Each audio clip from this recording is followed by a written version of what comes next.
The dust-coated stagecoach rattled to a stop outside Wilson's General Store in Promise Creek, Colorado. 1876. Carrying more than just passengers and mail, it carried 30-year-old Hannah Vance, a woman with nothing but a battered trunk and a heart even more battered than her luggage.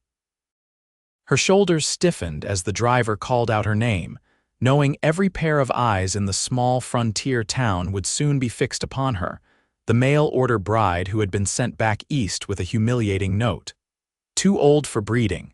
Send younger replacement. Hannah stepped down from the coach, her cream-colored traveling dress wrinkled from the 3-week journey. The western sun beat down mercilessly, illuminating the fine lines around her eyes that had apparently cost her a husband. She'd spent her youth caring for her ailing parents in Boston, until they passed within months of each other last year. With no family left and dwindling inheritance, she'd answered an advertisement seeking a refined Eastern lady of childbearing age to marry a wealthy cattle rancher in Colorado Territory. "Madam, you need help with that trunk," asked the young stagecoach attendant, looking at her with a mixture of curiosity and pity that made Hannah's spine straighten further. "No, thank you," she replied, though the trunk weighed nearly as much as she did. "I can manage." Hannah glanced around the dusty Main Street, unsure where to go. The rancher who had rejected her sight unseen had at least paid for her return passage, but she'd used the last of her savings for lodging during the journey. She had nowhere to go, no one expecting her, and precisely $3.42 to her name. "You must be Miss Vance," came a woman's voice from behind her. Hannah turned to find a plump, gray-haired woman in a faded blue dress. "I am. I'm Martha Wilson. My husband owns the general store. Word came ahead about your situation." The woman's kind eyes held no judgment. "We've got a room above the store, nothing fancy, but it's clean. You can stay there while you figure things out." Hannah blinked back tears at the unexpected kindness. "I couldn't impose. Nonsense. Besides, I could use help with the books. My eyesight isn't what it was." Martha gestured to 2 young boys loitering nearby. "Billy, Thomas, bring the lady's trunk up to the room above the store." As the boys scrambled to obey, Hannah felt a strange sensation, not relief exactly, but perhaps the first flutter of possibility. She'd come west seeking a new beginning, and though it hadn't unfolded as planned, perhaps Promise Creek would still offer one. "Thank you," she whispered, following Martha toward the weathered wooden building with Wilson's General Store painted in fading letters across its front. Inside the store, a tall man in a dust-covered duster was examining a collection of tools. He turned as they entered, and Hannah found herself looking into the most striking blue eyes she'd ever seen, set in a sun-weathered face beneath a head of thick, sandy hair. "Reid," Martha called. "This here's Miss Hannah Vance, just arrived from Boston." Reid Adams nodded politely, removing his hat. "Madam." His voice was deep, with a slight drawl that identified him as perhaps from Texas originally. "Reid runs the Diamond, a ranch about 10 miles outside town," Martha explained. "One of the few honest ranchers left in these parts."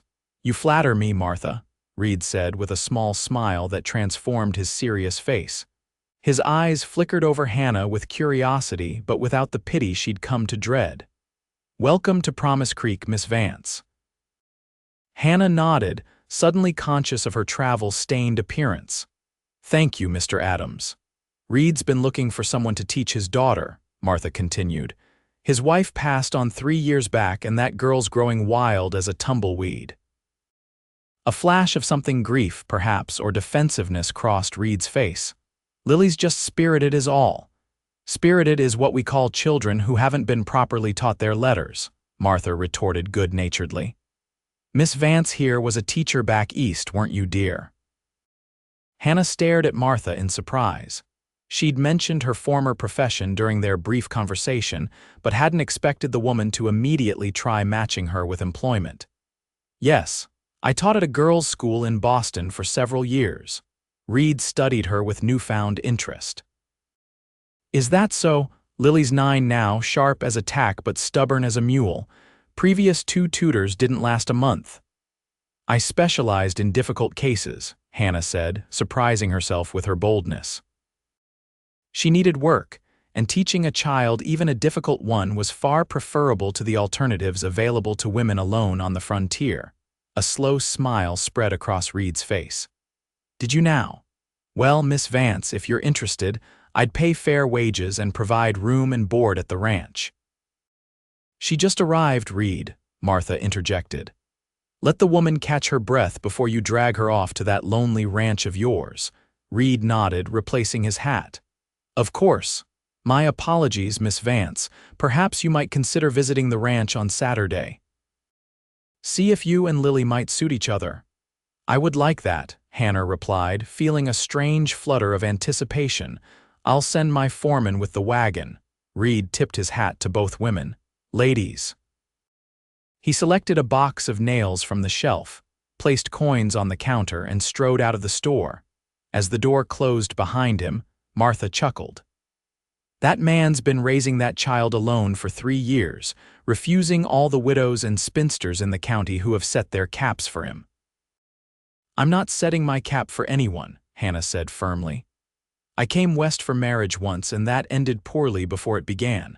Martha patted her arm sympathetically. Carlton Pierce is a fool, always was, sending back a bride unseen because of her age. The man's nearly 50 himself, for heaven's sake. Hannah stiffened. You know him. Everyone knows everyone in these parts, dear, and everyone will know your business by sundown. Martha's expression softened. But they'll also know you've got honest work teaching Reid Adams' daughter, and that'll count for something.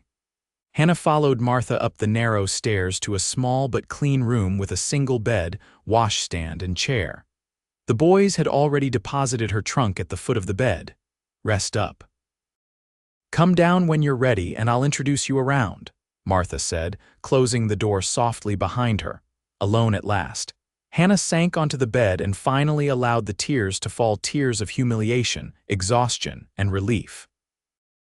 She'd left Boston with dreams of marriage and perhaps even children, despite her age. Now those dreams lay shattered, but in their place, something else was forming, a determination to build a life on her own terms. By Saturday morning, Hannah had settled into a routine at Wilson's store. Martha's help with the books had turned into a full reorganization of the store's accounting system, which had been kept haphazardly at best. Hannah found satisfaction in bringing order to the chaos, and Martha was delighted with the improvements. The promised wagon arrived mid-morning, driven by a weathered man who introduced himself as Hank, the diamond, a foreman. Hannah had dressed carefully in her best remaining dress, a navy blue wool that had seen better days but still maintained its shape. She'd spent the previous evening repairing a loose seam and polishing her boots until they gleamed. You the teacher, lady? Hank asked as he helped her into the wagon. I hope to be, Hannah replied. Hank chuckled. Good luck with that little wildcat, nearly drove the boss to distraction she has. As they left town behind, the landscape opened up into rolling grasslands dotted with stands of pine and aspen. In the distance, the Rocky Mountains rose like sentinels against the brilliant blue sky. Despite her apprehension about meeting Lily, Hannah couldn't help but be moved by the raw beauty surrounding her. There she is, Hank announced as they crested a hill. Diamond, eh? The ranch spread across a verdant valley with a large 2-story house of timber and stone at its center. A barn, bunkhouse, and various outbuildings formed a rough semicircle around a central yard. Cattle grazed in the distance, and a corral near the barn held several horses. It's beautiful, Hannah murmured. Boss built that house for his wife, Hank said. Finished it just a year before she passed. Consumption. As they pulled into the yard, Hannah spotted Reid Adams emerging from the barn. He wore no coat today, just a blue work shirt with the sleeves rolled up, revealing forearms corded with muscle from years of ranch work. He nodded to Hank and approached the wagon. Miss Vance, he greeted her, offering his hand to help her down. Thank you for coming. His palm was warm and calloused against hers, the brief contact sending an unexpected tremor up her arm. Hannah attributed it to nerves about meeting her potential pupil. "Thank you for the opportunity, Mr. Adams," she replied formally. "Read, please." He gestured toward the house. "Lily's inside, supposedly changing into something presentable, though I'll believe that when I see it." As if on cue, the front door banged open and a small figure shot out, moving with the speed and determination of a runaway train. Hannah's first impression was of wild red-gold hair and flashing green eyes in a face smudged with dirt. "I don't need a teacher," the girl announced, skidding to a halt before them. She wore boys' trousers and a shirt that had clearly seen better days. "I already know my letters and sums." "Lily," Reid's voice held a warning. "We discussed this. You'll show Miss Vance proper respect." The girl folded her arms, looking Hannah up and down with undisguised suspicion. "Are you going to make me wear dresses and learn embroidery like Mrs. Wimple tried to do?" Hannah thought quickly. This child would respond poorly to conventional strictness, that much was clear. "I believe practical knowledge is most important," she said carefully. "Reading, writing, mathematics, history, natural sciences. As for dresses." She glanced at the girl's attire. "They have their place, but trousers are certainly more practical for ranch life." Lily's eyes widened slightly, clearly not expecting this response. "You won't try to make me into a proper young lady?" "I believe in education that prepares one for life, not just for parlors," Hannah replied. "Though someday you might find that knowing how to navigate both worlds is useful." Reid was watching her with a mixture of surprise and something that might have been approval. "Can you ride?" Lily demanded. "I grew up in the city," Hannah admitted, "but I'm willing to learn." Lily considered this. "I could teach you. I'm the best rider on the ranch except for Pa." "Lily," Reid admonished, but Hannah saw an opportunity. "I would appreciate that," she said seriously. "Perhaps we could make a trade. I'll teach you about books and numbers, and you can teach me about horses and ranch life." A flash of interest crossed the girl's face before she carefully composed her features into studied indifference. "I suppose that would be acceptable." Reid's eyebrows rose. "Well, I'll be—" "Miss Vance, you've managed more progress in 2 minutes than Mrs. Wimple did in 2 weeks." "Please call me Hannah," she smiled at Lily. "Shall we go inside? I'd like to see what books you have, and then perhaps you could show me around the ranch." Lily nodded, some of her hostility fading. "I can show you the foal that was born last week. He has a white star on his forehead." "I'd like that very much." As they walked toward the house, Hannah felt Reid's gaze on her back. She'd passed the first test with Lily, but she sensed that winning the father's trust might prove more challenging. Still, for the first time since arriving in Promise Creek, she felt a sense of purpose returning and perhaps, though she scarcely dared admit it, even hope. The interior of the Adams home surprised Hannah. Based on Lily's wild appearance, she had expected a bachelor's chaos. Instead, she found a well-maintained home with quality furnishings. The main floor contained a spacious kitchen with a large wooden table, a formal dining room they passed through quickly, and a comfortable sitting room with bookshelves lining one wall. "My late wife's influence," Reid explained, noticing her appraisal. Catherine had definite ideas about creating a proper home, even on the frontier. Hannah nodded, suddenly aware of the invisible presence in this house, the woman who had built this life with Reid, who had given birth to Lily, whose absence clearly still haunted these rooms. "We have lots of books," Lily announced, dragging Hannah to the shelves. "Pa reads to me every night, even though I can read myself now." Hannah examined the collection with growing appreciation. Alongside practical volumes on animal husbandry and farming were classics of literature, poetry, and several scientific texts. "Your father has excellent taste," she commented, pulling out a volume of Shakespeare. "Those were Catherine's," Reid said quietly. "She was educated at a ladies' seminary in Virginia before the war." Hannah replaced the book carefully. "And what subjects interest you most, Lily?" The girl considered this seriously. I like stories about animals and faraway places, and I want to learn more about doctoring. When our cattle get sick, sometimes I help Pa and Hank treat them. A worthy interest, Hannah said, genuinely impressed. Perhaps we could incorporate natural sciences and basic anatomy into your lessons. You would teach me that? Lily asked skeptically. Mrs. Wimple said girls shouldn't concern themselves with such unpleasant matters. Hannah smiled. Mrs. Wimple and I have different views on education, it seems. You're not what I expected, Reid said suddenly. Hannah turned to him, raising an eyebrow. And what did you expect, Mr. Adams? Reid, he corrected automatically. I'm not rightly sure. The last two were city ladies who seemed horrified by ranch life. One complained constantly about the dust. The other burst into tears when Lily brought a frog into the house. I cannot promise I won't be startled by frogs, Hannah said with a small smile, but I can promise I won't run away screaming. That's something, at least. A ghost of a smile touched his lips. Shall we discuss terms? They settled at the kitchen table while Lily reluctantly went to wash her face and hands. Reid offered fair wages, room and board, and Sundays off. Hannah would be expected to teach Lily 5 days a week, with a half-day on Saturdays. There's a small room off the kitchen that Catherine used as a sewing room, Reid explained. It would be yours if you accept the position. It's not large, but it has a window and a proper bed. It sounds more than adequate, Hannah said. After the cramped quarters above Wilson's store, any private space would be welcome. One more thing, Reid added, his expression serious. Lily needs consistency. If you take this position, I'd ask for at least a 6-month commitment. She's had too many people leave her. The unspoken reference to her mother's death hung in the air between them. Hannah considered carefully.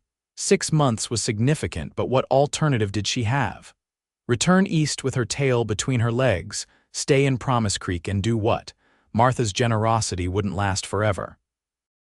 I accept your terms, she said firmly, extending her hand. 6 months at minimum. Reid's large hand enveloped hers in a handshake that sealed their agreement. His palm was warm against hers, and Hannah was conscious of a strange flutter in her stomach at the contact. When can you start? He asked. I'll need a day or two to settle matters with Martha Wilson and gather my belongings. Tuesday, then, I'll send Hank with the wagon. Their business concluded, Reid called for Lily, who reappeared with a marginally cleaner face. Miss Vance has agreed to be your teacher.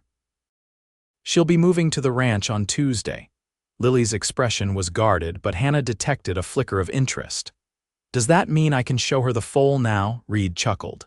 Yes, go ahead, but don't keep Miss Vance too long. Hank needs to get her back to town before dark. The tour of the ranch through Lily's eyes was revealing. The girl clearly knew every inch of the property and took pride in her knowledge. She introduced Hannah to each horse by name, demonstrated how the irrigation system for the kitchen garden worked, and pointed out her favorite climbing tree with the enthusiasm only a 9-year-old could muster. And over there is where the men break the wild horses, Lily said, pointing to a distant corral. Pa says I can't watch up close yet, but when I'm 12, he'll teach me to break them myself. That sounds dangerous, Hannah commented. Lily nodded solemnly. It is. Jenkins got his arm broke last month when a Mustang threw him. But Pa's the best. He can gentle almost any horse. As they walked back toward the house, Hannah spotted Reid in the distance, riding alongside a herd of cattle with several other men. Even from afar, she could recognize his straight posture and the confident way he handled his horse. Your father works very hard, she observed. He does everything, Lily said with the simple certainty of a child. He runs the ranch and takes care of me and reads to me at night, even when he's tired. And he never complains, even though I know he gets sad sometimes. Hannah glanced down at the girl, struck by her perception. It can't be easy for him, raising you alone. Lily kicked at a stone. It's my fault Mama died. Hannah stopped walking. What? Why would you think that? The girl shrugged, not meeting her eyes. I heard Mrs. Wimple tell her friend that Mama was never strong after I was born, that having me wore her out, and that's why the consumption took her so quick. Hannah knelt before the child, gently turning Lily to face her. Listen to me very carefully. Your mother's illness was not your fault. Consumption is a terrible disease that takes many people, strong and weak alike. You were a gift to your parents, not a burden. Lily's green eyes, so like her father's, filled with tears. But if I hadn't been born, then your parents would have missed knowing you, loving you, Hannah said firmly, and that would have been the real tragedy. A single tear slipped down Lily's cheek. Hannah hesitated, then gently wiped it away with her thumb. Have you told your father what you heard? Lily shook her head. It would make him sad. I think it would make him sadder to know you've been carrying this alone, Hannah said gently. Sometimes sharing our burdens makes them lighter. The girl considered this, then nodded slowly. Maybe. There you two are, Reid's voice called from behind them. He had returned from the range and was walking toward them, leading his horse. He stopped short when he saw his daughter's tear-streaked face. Lily, what's wrong? Lily shot Hannah a panicked look. We were just having a talk about your late wife, Hannah said carefully. Lily has some questions that I think she should ask you directly. Understanding dawned in Reid's eyes. He handed his horse's reins to a passing ranch hand and came to kneel beside them. What questions, sunshine? Lily stared at the ground. Did having me make Mama sick? The raw pain that flashed across Reid's face made Hannah's heart ache. He gathered his daughter into his arms, holding her close. No, Lily, no. Your Mama was the happiest I'd ever seen her the day you were born. She called you her miracle. His voice was thick with emotion. The consumption came years later, and it had nothing to do with you. Nothing. Who told you such a thing? I heard Mrs. Wimple talking, Lily mumbled against his shirt. Reid's jaw tightened. Mrs. Wimple was wrong, dead wrong. Your Mama loved you more than anything in this world, and so do I. Hannah stepped back, feeling like an intruder on this private moment between father and daughter. She walked a few paces away, giving them space, and pretended to study a patch of wildflowers growing alongside the path. A few minutes later, Reid approached her, Lily's hand firmly in his. The girl's eyes were red but dry, and she managed a small smile at Hannah. Thank you, Reid said quietly. For encouraging her to speak to me, Hannah nodded. Children often carry burdens we don't realize. Pa says I can show you my pony before you go, Lily announced, her resilience remarkable. His name is Thunder, and he's the fastest pony in the county.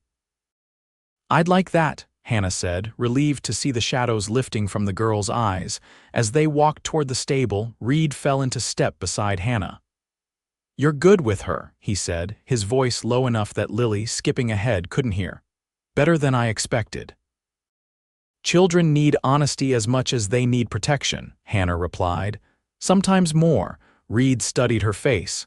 You sound like you speak from experience. Hannah hesitated, then decided on truth. My father died when I was 12. My mother tried to shield me from everything: grief, financial worries, practical concerns. She thought she was protecting me, but it only left me unprepared when I eventually had to face the world. Is that why you became a teacher? Partly, Hannah acknowledged. I wanted to help children become self-sufficient, to give them tools rather than just sheltering. Reid nodded slowly. Catherine and I used to debate how to raise Lily. She wanted our daughter to be a lady with all the accomplishments that entails. I just wanted her to be strong enough to survive whatever life might throw at her. Perhaps she can be both, Hannah suggested. Perhaps. His gaze lingered on her face a moment longer than necessary before he looked away. We should catch up to Lily before she decides to saddle Thunder herself. The rest of the visit passed quickly.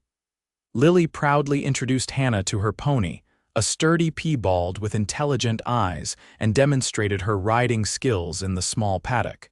Hannah was genuinely impressed with the girl's natural ability. All too soon, Hank appeared with the wagon, ready to take Hannah back to town.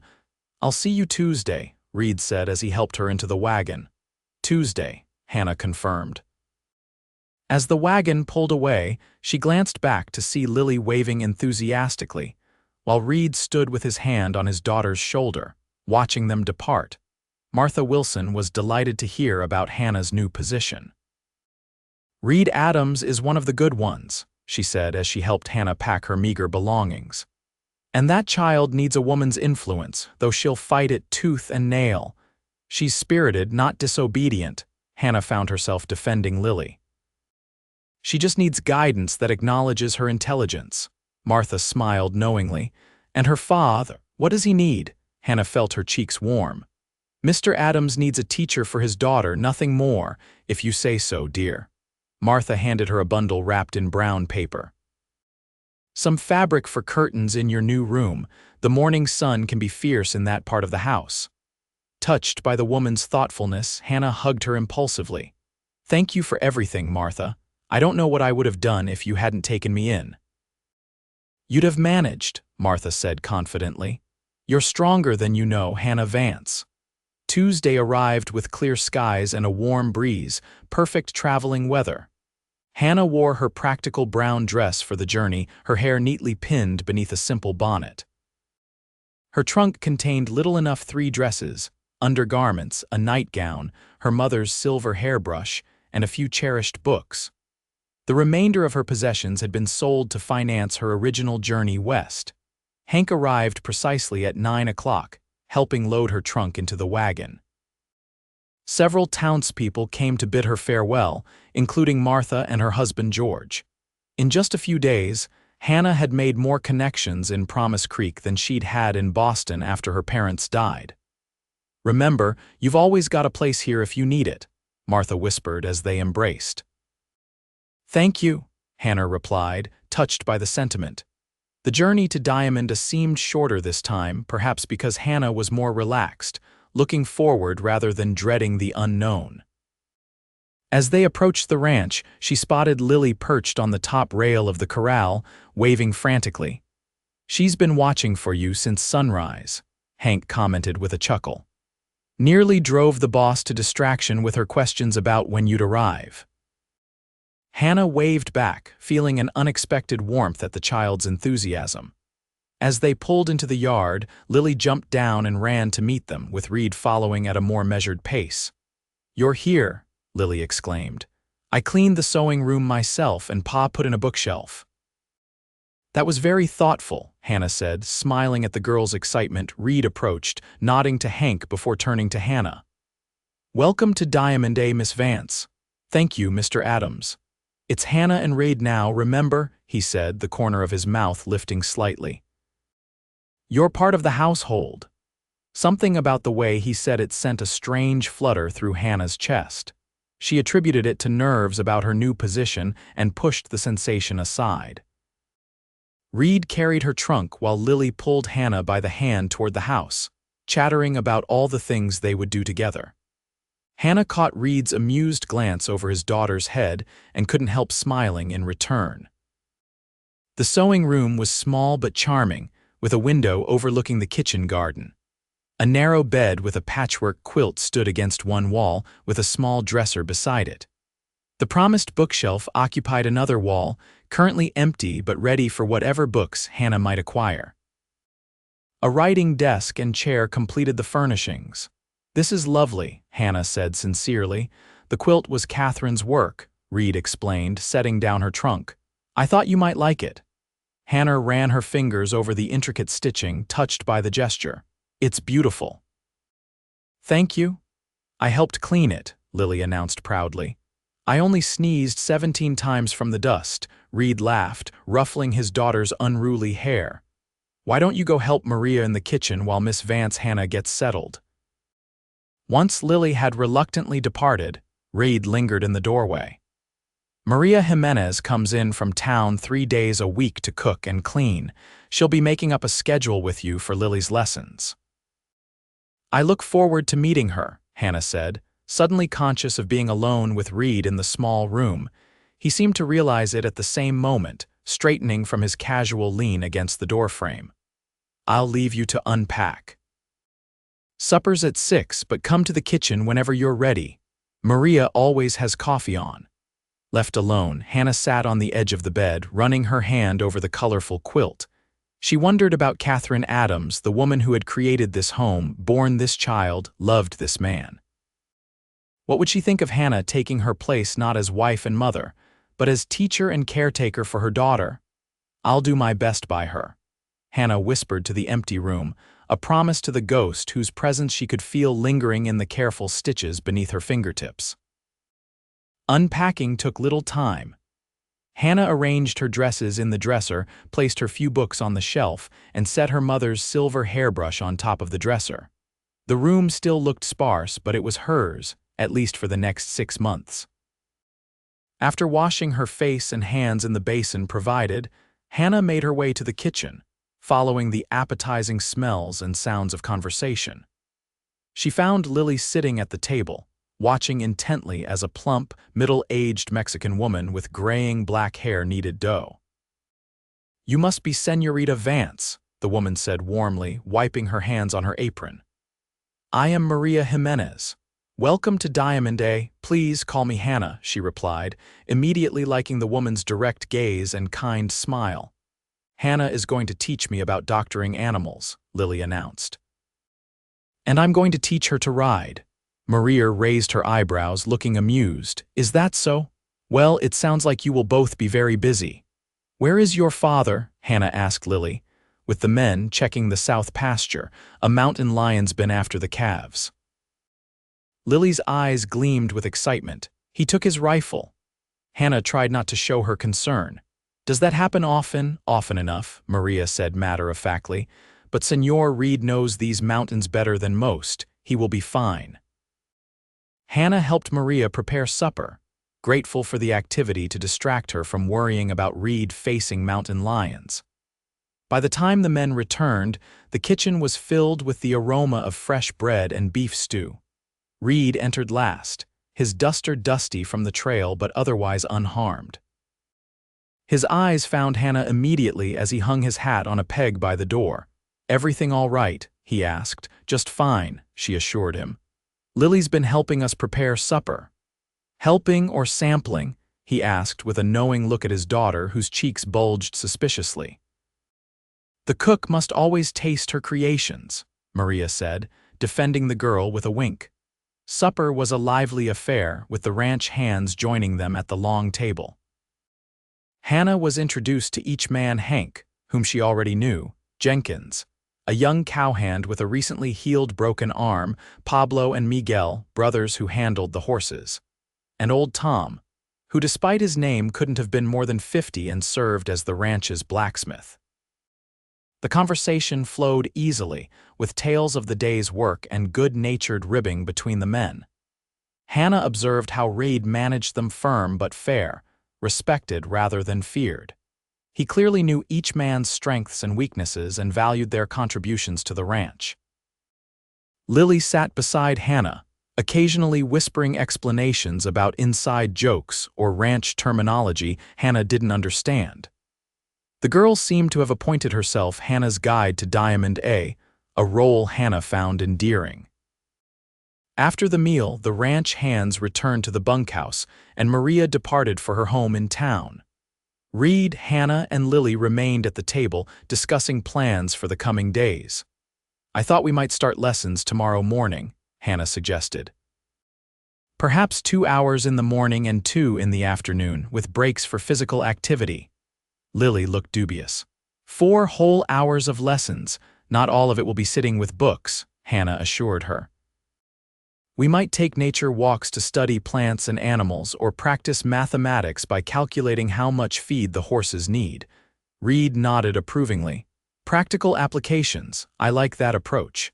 "And when do I teach Hannah to ride?" Lily wanted to know. "We could set aside time each afternoon," Reid suggested. "Though perhaps I should give the first few lessons until Hannah has the basics."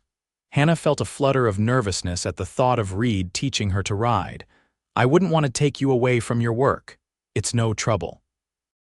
Besides, I should see how Lily's education progresses." His eyes met hers across the table. "We're partners in this venture, after all, partners."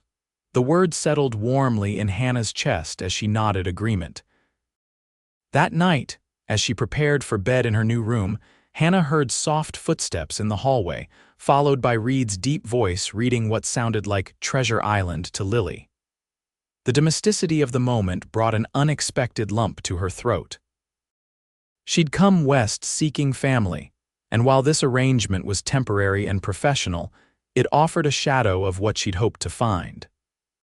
Hannah blew out her candle and slipped beneath Catherine's quilt, listening to the unfamiliar sounds of the ranch settling for the night-distant lowing of cattle, the occasional whinny from the stables, the creak of the house as it cooled in the night air.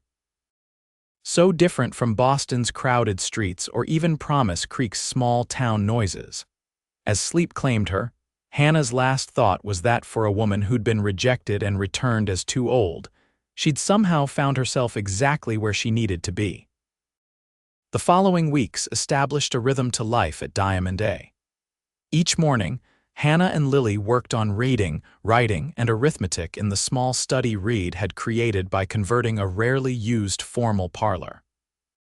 In the afternoons, they ventured outdoors for natural sciences, and what Hannah called practical studies, which might involve anything from measuring fence posts to identifying medicinal plants. True to his word, Reid oversaw Hannah's first riding lessons. She proved an apt pupil, though not without mishaps. Her first attempt to mount her assigned mare, a gentle chestnut named Penny, ended with Hannah sprawled inelegantly in the dust, her skirts tangled around her legs. Perhaps trousers would be more practical for riding lessons, Reid suggested, helping her to her feet with poorly concealed amusement. Hannah brushed dust from her skirt, her cheeks burning with embarrassment. Perhaps they would.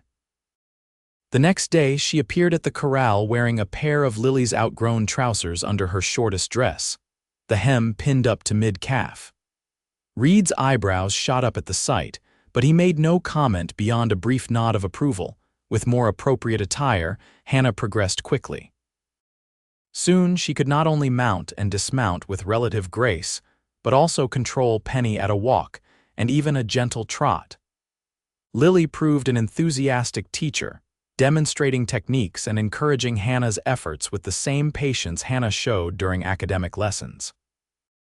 "You're a natural," Reid commented one evening as they watched Lily put thunder through his paces in the corral. "Hardly," Hannah laughed, "but I'm determined, which counts for something." "It counts for everything out here," Reid said, his eyes still on his daughter. "Determination is what separates those who survive from those who don't." Hannah studied his profile, the strong line of his jaw, the tiny lines at the corners of his eyes from years squinting against the sun. "Is that what kept you going, after Catherine died?" Reid was silent for so long that Hannah feared she'd overstepped. Finally, he spoke, his voice low. "That and Lily, I couldn't fall apart when she needed me to be strong." He turned to meet her gaze. "What about you? What drove you to answer a stranger's advertisement and travel halfway across the country to marry a man you'd never met?" Hannah looked away, embarrassed by the reminder of her failed matrimonial journey. "I wanted a family," she admitted. "After my parents died, I was alone. Teaching gave me purpose, but at night I'd return to empty rooms. I hoped marriage might give me a home, children, connection, even to a stranger, she confirmed. Though I did correspond with Mr. Pierce for 3 months before agreeing to come west." His letters were compelling. Reid's expression darkened. Carlton Pierce has always had a silver tongue, not much else to recommend him. "You know him well?" Hannah asked, curious about the edge in Reid's voice. "Well enough. Our ranches border each other to the north. We've had disagreements over water rights and grazing boundaries." Reid's tone suggested these disagreements had been significant. "I see," Hannah said, though she sensed there was more to the story. "He's not a man I'd have chosen for any woman, let alone—" Reid stopped abruptly. "Let alone what?" Hannah pressed. Reid met her eyes directly. "Let alone a woman of intelligence and character." The compliment, unexpected and sincere, warmed Hannah more than it should have. Before she could respond, Lily cantered over, her face flushed with exertion and pride. "Did you see me jump the barrel, Pa? Did you see, Hannah?" The moment between them broken, Reid turned his attention to his daughter, praising her accomplishment with genuine enthusiasm. Hannah watched them together, father and daughter so alike in their passion and determination, and felt a dangerous tenderness unfurling within her heart. This is temporary, she reminded herself firmly. In less than 6 months, her commitment would be fulfilled and she would need to move on. Becoming too attached to either Adams would only lead to heartache. Yet as days turned to weeks, Hannah found herself increasingly woven into the fabric of Diamond a life. She began joining Reid and Lily for their evening reading sessions, sometimes taking a turn reading aloud. She accompanied them to Sunday services in Promise Creek, sitting with them in the small white church where the townspeople now greeted her as Diamond A's teacher, rather than the mail-order bride who was sent back. When a late August heat wave struck, Hannah organized impromptu swimming lessons in the creek that ran through Diamond property. Lily, already an accomplished swimmer, helped Hannah overcome her initial fear of the water. Reid occasionally joined them during these sessions, and the sight of him in just trousers and a lightweight shirt, his hair wet and his usual reserve softened by laughter, did dangerous things to Hannah's resolve to maintain professional distance. One particularly scorching afternoon, as Lily demonstrated underwater somersaults, Reid and Hannah sat in the shade of a cottonwood tree, their feet dangling in the cool water. "You've changed her," Reid said suddenly. Hannah glanced at him, shielding her eyes against the dappled sunlight filtering through the leaves. "How so?" "She's still my wild girl, but there's direction to her energy now, purpose." He gestured toward Lily, who was carefully examining a crawfish she discovered among the rocks. "Last week I found her recording observations about the phases of the moon in a journal. The week before, she was explaining to Jenkins why his cut needed to be cleaned with whiskey." Hannah smiled. "She has a remarkable mind. I'm just giving her tools to explore it. It's more than that." Reid's voice was serious. "You're showing her she can be herself, adventurous, curious, strong-willed, and still be feminine, a young lady." Catherine would have been grateful.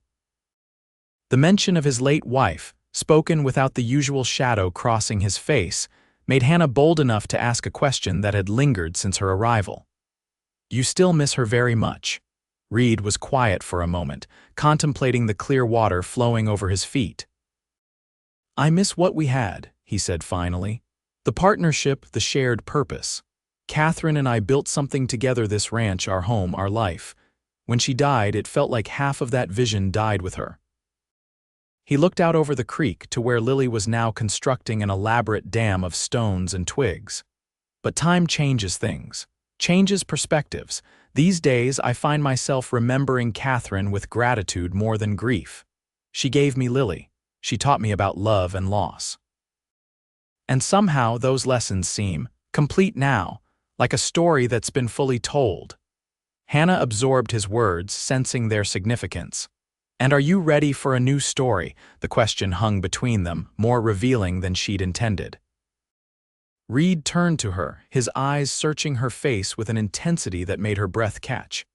"I'm beginning to think I might be," he said quietly. The moment stretched, taut with possibility, until Lily's excited call broke the spell. "Hannah, Pa, look at my dam, it's holding back the water." They both turned toward the child, the conversation suspended but not forgotten. As they praised Lily's engineering efforts, Hannah was acutely aware of Reid beside her, of the way his hand occasionally brushed hers as they helped reinforce the dam with larger stones, of the warmth in his eyes when he looked at her over Lily's head. That night, Hannah lay awake long after the house had gone quiet, replaying the conversation by the creek. Was she imagining the shift between them, reading too much into words that might have been merely friendly? And even if she wasn't, even if Reid Adams was indeed developing feelings for her, what then? She had come to Colorado seeking marriage, yes, but that dream had been painfully crushed. Could she risk her heart again so soon? And what of her position at Diamond A?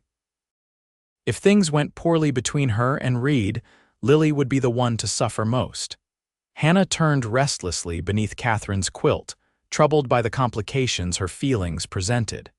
6 months had seemed a long commitment when she'd arrived at Diamond A.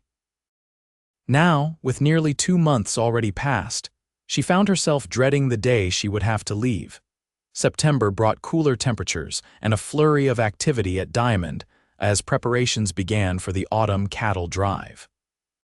Hannah's lessons with Lily continued, but their schedule adapted to accommodate the ranch's changing rhythm.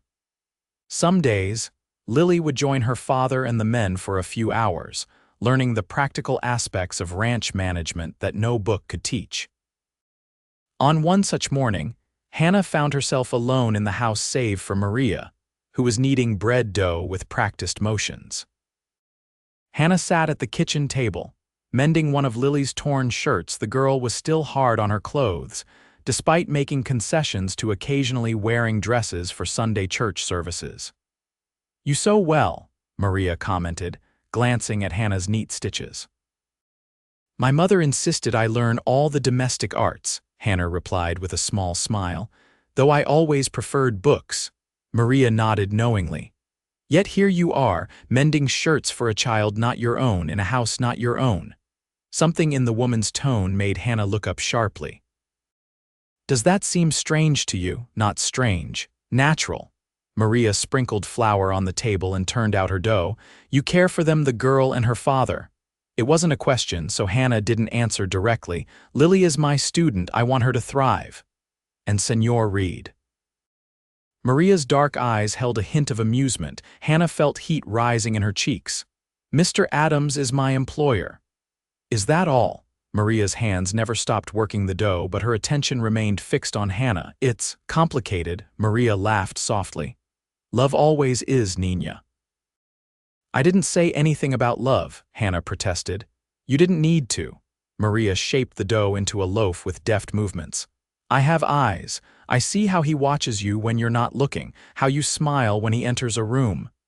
Hannah set down her mending, suddenly flustered. "Even if there were feelings, it's not that simple. I came here to teach Lily not to fall in love." Maria placed the loaf in a pan and covered it with a cloth. "God rarely consults us about when or where love will find us." Before Hannah could formulate a response, the kitchen door swung open and Reid entered, his expression grim. Maria took one look at his face and quietly excused herself, leaving them alone. "What's happened?" Hannah asked, alarmed by his demeanor. "Is Lily all right?" "Lily's fine. She's still with Hank and the others." Reid paced the length of the kitchen before stopping to face her. "It's Carlton Pierce. He's making trouble." The name of the man who had rejected her sight unseen sent a chill through Hannah. "What kind of trouble?" "He's dammed a stream that runs through both our properties, cutting off water to my south pastures." Reid's jaw tightened. "It's illegal, but proving it in court would take months, and by then my cattle will have either died of thirst or been forced to graze elsewhere." Hannah frowned. "Can you speak with him directly?" "I tried. He refuses to see reason." Reid's hands clenched at his sides. "He mentioned you." "Me?" Hannah felt a flutter of unease. "What about me?" He said if I was enjoying his cast-off, I should be prepared to pay for the privilege. Reid's voice was tight with controlled anger. "I nearly called him out right there."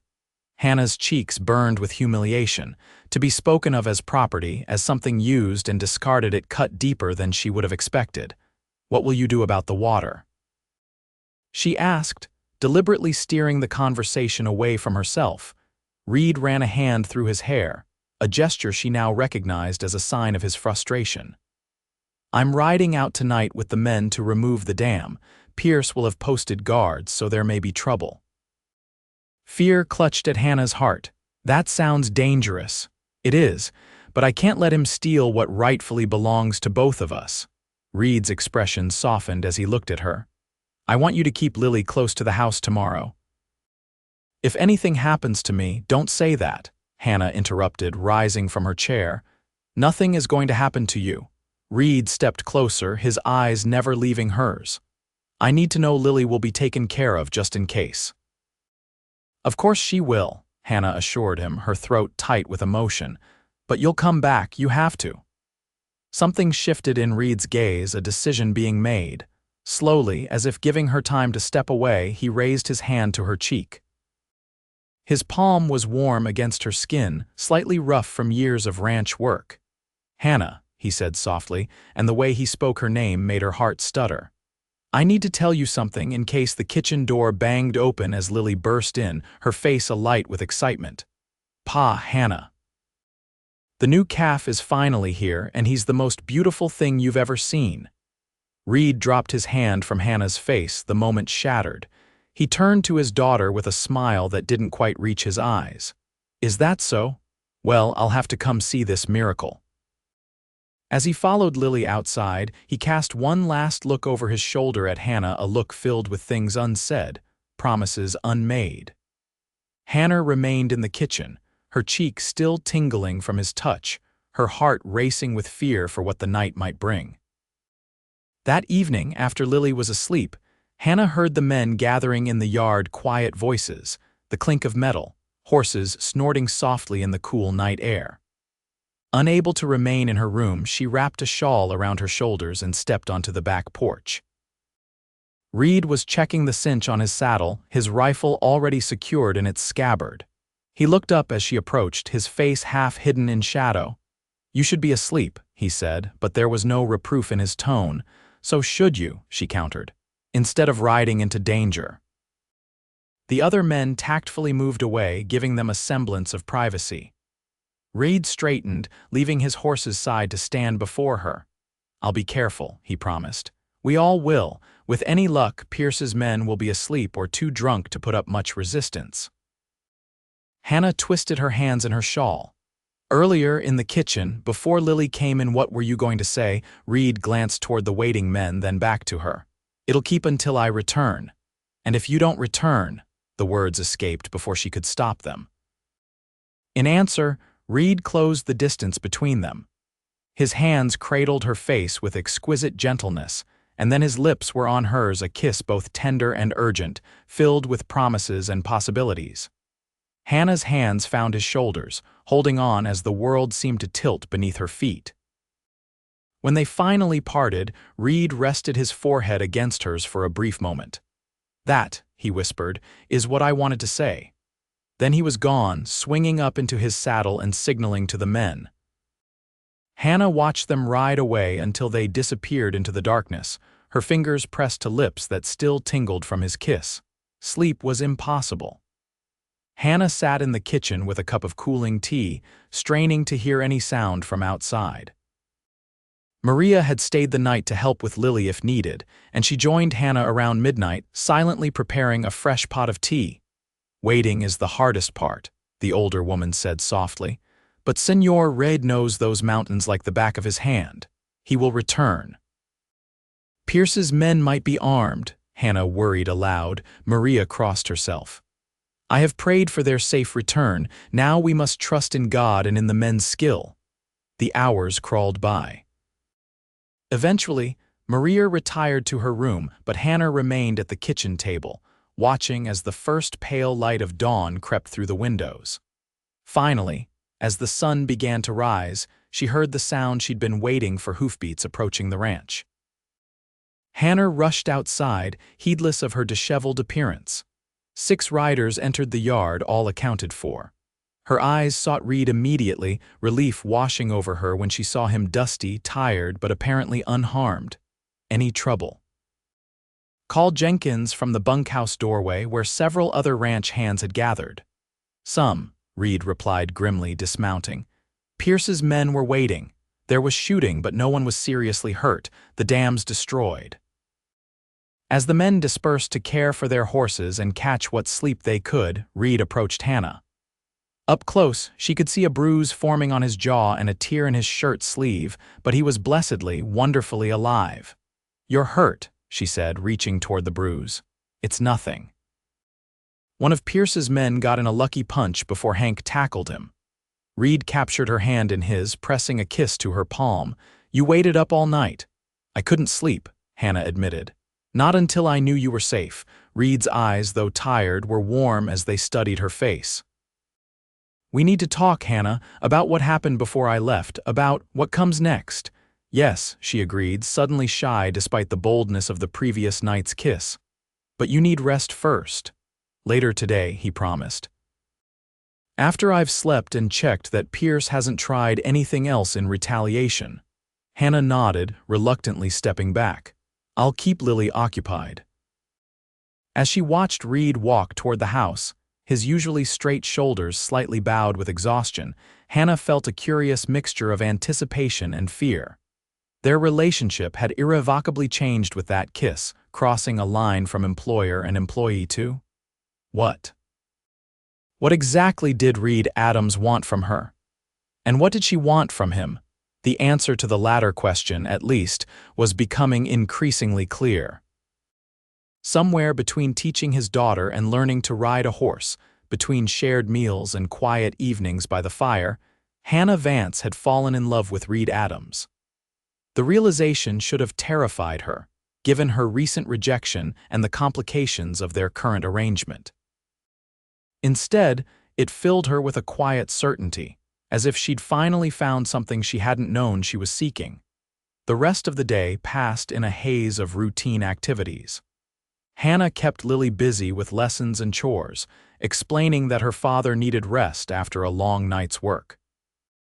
The girl accepted this with the resilience of a child accustomed to the unpredictable demands of ranch life. By late afternoon, Reid had emerged from his room, freshly shaved and dressed in clean clothes. He spent time with Lily, listening to her excited account of the new calf's progress before suggesting she help Maria prepare vegetables for supper. "Hannah," he said once they were alone in the sitting room, "would you walk with me? There's something I'd like to show you." Curious, she agreed, following him outside and across the yard toward a small rise overlooking the ranch. The late September air was crisp, carrying the scent of pine and distant snow from the mountains. They walked in companionable silence until they reached the top of the rise, where a single oak tree stood sentinel. "Catherine is buried here," Reid said quietly, indicating a well-tended grave marked with a simple headstone. "I wanted you to see it, to understand." Hannah felt a pang of uncertainty. Was he bringing her here to explain why there could never be anything between them? To reinforce the memory of his first love, Reid seemed to read her thoughts. "I'm not living in the past, Hannah, but Catherine was Lily's mother and my wife for 10 years. She'll always be part of our story." "Of course," Hannah said softly. "I would never expect otherwise." Reid took her hands in his expression serious. "When Catherine died, I thought that chapter of my life was over. I focused on Lily on the ranch, on surviving each day. I never expected to feel anything again beyond my love for my daughter." Hannah's heart began to race as Reid continued, his thumbs tracing gentle circles on the backs of her hands. "Then you arrived, with your Boston education and your practical ideas and your willingness to try anything, even riding a horse in borrowed trousers." A smile touched his lips at the memory. "You changed things, Hannah. You brought light back into our home." "Reid," she began, but he shook his head. "Let me finish, please. What I'm trying to say, probably badly, is that I've fallen in love with you, not as a replacement for what I lost, but as something new and unexpected and precious." Hannah's breath caught in her throat. Despite the kiss they'd shared, despite Maria's observations, hearing the words spoken aloud made them real in a way that sent joy spiraling through her. "I know this is sudden," Reid continued when she remained silent. "I know you came here to teach, not to find this. If you don't feel the same way, I'll understand. Nothing has to change with your position here." "Reid Adams," Hannah said, finding her voice at last. "For a man who runs a successful ranch and raises a remarkable daughter, you can be remarkably dense." His eyebrows rose in surprise. "I beg your pardon. I've been falling in love with you since the day you taught me to mount a horse without falling on my face," she confessed, a smile spreading across her face. "Probably even before that." The uncertainty in Reid's eyes gave way to something brighter, more hopeful. "Truly." In answer, Hannah stepped closer, rising on tiptoe to press her lips to his. This second kiss was different from their first, less desperate, more deliberate. a promise rather than a question. Reid's arms encircled her waist, drawing her against him as he deepened the kiss, leaving no doubt about the strength of his feelings. When they finally parted, both breathing unevenly, Reid rested his forehead against hers. "I never expected this," he murmured. "When I asked Martha Wilson to recommend a teacher for Lily, I was just trying to give my daughter an education." "Is that how it happened?"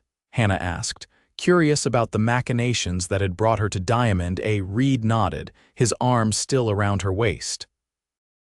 "Martha mentioned a woman had arrived on the stage, a teacher from Boston who'd had some trouble with her intended match. She thought you might be perfect for Lily. And were you disappointed when you met me?" Hannah couldn't help asking, the memory of Carlton Pierce's rejection still a tender spot. Disappointed? Reid looked genuinely puzzled. "Hannah, from the moment you looked Lily in the eye and offered to learn riding if she'd learn reading, I knew you were exactly what we needed." His expression softened. "You're the woman I prayed for, though I didn't even know I was praying." The words, so similar to the ones she'd once hoped to hear from Carlton Pierce, filled Hannah with a bittersweet joy. She had come west seeking marriage and found rejection, only to discover that what awaited her was far better than what she'd originally sought. "What happens now?" she asked. Reid's smile held promise and certainty. "Now, if you're willing, we build something together, you, me, and Lily. A family." "Are you proposing Reid Adams?" Hannah's heart felt too large for her chest, overflowing with emotion. "Not yet," he said, his eyes twinkling. "When I propose, it'll be proper down on one knee with my mother's ring, but I wanted you to know my intentions first, to be sure we want the same things." "We do," Hannah assured him, her hands resting on his chest, feeling the steady beat of his heart beneath her palm. "We absolutely do." Their conversation was interrupted by Lily's voice calling from the direction of the house. "Pa, Hannah, Maria says supper's ready." Reid released Hannah reluctantly, keeping one of her hands clasped in his. "We should tell her," he said. "About us, she should be the first to know." Hannah nodded, suddenly nervous. "Do you think she'll mind having her teacher become something more?" Reid squeezed her hand reassuringly. "Hannah, Lily adores you. She's been trying to matchmake us for weeks, asking why you couldn't stay forever, suggesting I show you my special fishing spot by the creek. I think she'll be delighted." They walked hand in hand back toward the house, where Lily waited impatiently on the porch. The girl's sharp eyes immediately noted their clasped hands, and a slow smile spread across her face. "Finally," she declared, hands on her hips in a posture so like her father's that Hannah had to suppress a laugh. "I thought you two would never figure it out." Reid exchanged an amused glance with Hannah. "Figure what out, sunshine?" "That you love each other, of course," Lily said matter-of-factly. "It's been obvious for ages. Even Hank noticed, and he never notices anything except horses and cattle." Hannah felt a blush warming her cheeks, but Reid merely laughed, releasing Hannah's hand to sweep his daughter into a hug. "You're too smart for your own good, Lily Adams." "Does this mean Hannah's staying?" Lily asked, her expression suddenly serious as she looked from her father to Hannah. "For good, I mean, not just for teaching." Hannah met Reid's eyes over the child's head, seeing the same question reflected there. It was too soon for definite plans, too soon for promises of forever. Yet in her heart, Hannah already knew the answer. "I'd like to stay," she said softly. "If you and your father want me to, we want," Lily said with emphatic certainty, reaching for Hannah's hand and pulling her into their embrace. "Don't we, Pa? We definitely want," Reid confirmed, his arm encircling them both. "More than anything." As they stood there on the porch of Diamond Ranch, the three of them bound together by newfound hopes and growing love, Hannah thought of the journey that had brought her here, the heartbreak, the uncertainty, the leap of faith. What had seemed like rejection had led her exactly where she needed to be, to the family she was meant to find. The woman Carlton Pierce had deemed too old to be a bride had found something far more precious than she'd ever dared to dream, not just a husband, but a partner, not just a child, but a daughter of her heart, not just a house, but a home. Later that evening, after Lily was asleep and the ranch had settled into night's quiet rhythms, Reid and Hannah sat together on the porch swing, his arm around her shoulders as they gazed up at the star-filled sky. "I keep thinking about how differently things might have turned out," Hannah mused. "If Carlton Pierce hadn't rejected me, I'd be living at his ranch now, probably miserable." Reid's arm tightened around her. "I prefer not to think about it," he admitted. "The idea of you married to that man." He shook his head. "Let's just say I'm grateful for his poor judgment and incredible foolishness." Hannah leaned her head against his shoulder, contentment washing over her. "So am I." They sat in comfortable silence for a few minutes, the only sounds the creaking of the swing and the distant calls of night creatures. "Hannah," Reid said finally, his voice thoughtful, "I meant what I said earlier about not rushing things. If you need time," she placed her fingers gently against his lips, stopping his words. "Time for what? To be sure of my feelings? I am sure, Reid, more sure than I've ever been of anything." He caught her hand, pressing a kiss to her palm. "Then marry me, not someday, not eventually. Soon." The directness of the proposal, so like the man himself, made Hannah smile. "How soon?" "Before winter," Reid suggested. "We could drive to Denver, make a proper trip of it.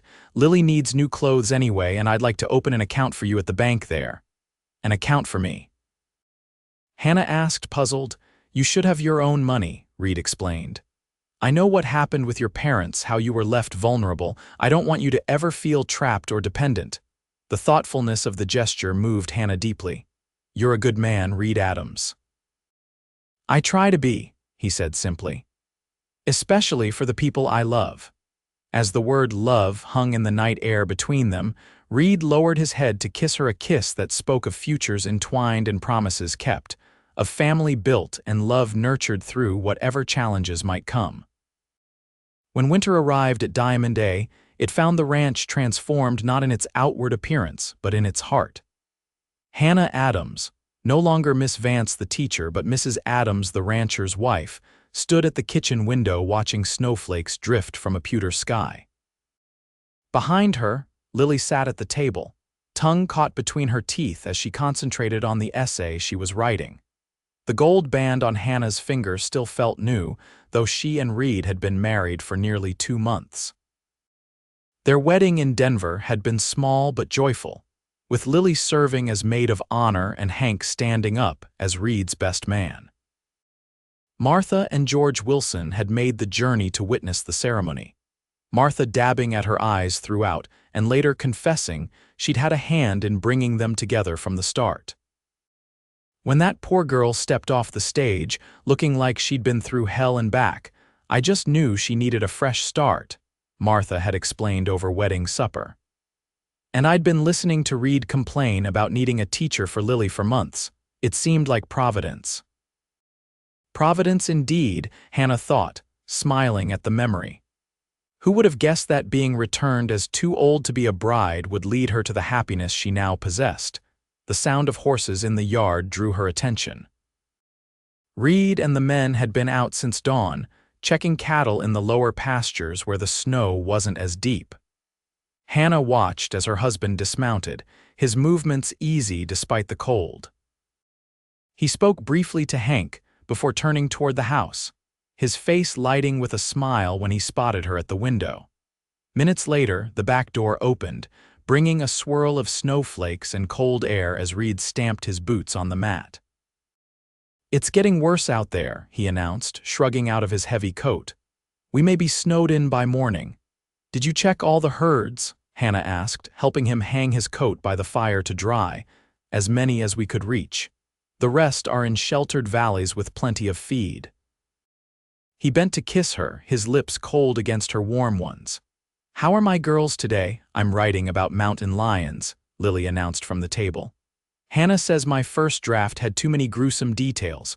Reid chuckled, moving to ruffle his daughter's hair. "That sounds about right." "I merely suggested that scientific observation doesn't require quite so much description of blood-dripping fangs and shredded entrails," Hannah explained with mock severity. "Spoil sport," Reid teased, his eyes warm with affection. As he moved to wash his hands at the sink, Hannah was struck by the easy domesticity, They'd established this comfortable rhythm of family life that felt both new and somehow as if it had always been this way. Lily had adapted to having a stepmother with remarkable ease, her initial wariness giving way to genuine attachment. The girls still called her Hannah rather than Mother, which suited them both. Catherine's memory remained honored, her portrait still hanging in the sitting room, her quilt still covering the bed Hannah now shared with Reid. That bed had become the center of another kind of education, one where Hannah discovered the joys of physical love with a patient, tender husband who treated her body as a precious gift rather than a disappointment. Their wedding night in Denver had been a revelation, and each night since had deepened their bond in ways Hannah had scarcely imagined possible. "What has you smiling like that?" Reid asked quietly, coming to stand beside her as Lily returned to her essay. Hannah felt a blush warm her cheeks. "Just thinking about how fortunate I am." "We're the fortunate ones," he corrected, his hand finding hers. "Lily and I." Later that evening, with Lily asleep and the house creaking against the rising wind outside, Hannah and Reid sat before the fire in their bedroom.